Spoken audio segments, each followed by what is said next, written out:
ఆమె ఏం చదువుకుంది? ఆమె మంచి ఉద్యోగం చేస్తుందండి. ఆవిడ ఉన్నతమైన ఉద్యోగం చేస్తుంది. మంచి మంచి బాగా ఉంటుంది ఆవిడ. మంచి గౌరవంగా నాతో నేను గౌరవంగా ఉండండి. ఆవిడ ఆ పిల్లని కూడా మన పిల్లలాగే చూశాను నేను. ఆ కోడలు నేను అలా ఉండదు. కోడలు కొడుకు కోడలు అందరూ ఒకటే నాకు.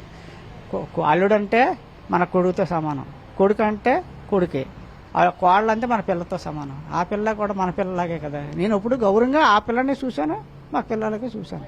వాళ్ళే బాగా నటించకపోతే నేను ఏం చేస్తాను? అంటే ఆమె ఇప్పుడు ఏవైతే ఈ మధ్య రవి వాళ్ళ వైఫే అతన్ని పట్టించిందని కూడా చెప్తూ ఉన్నారు. వాళ్ళిద్దరి మధ్య ఏమైనా గొడవలు ఉన్నాయా ఏంటి?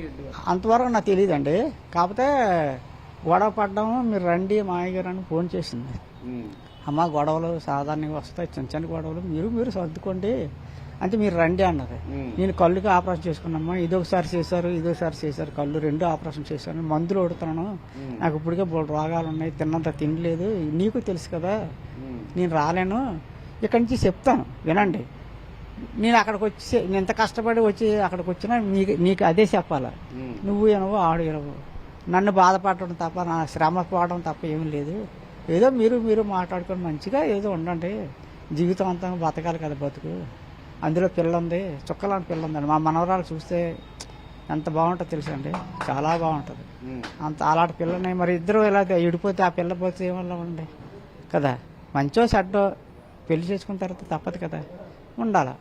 మరి ప్రేమించి పెళ్లి చేసుకున్నవాడు ఇలా గొడవలు పెట్టకూడదు.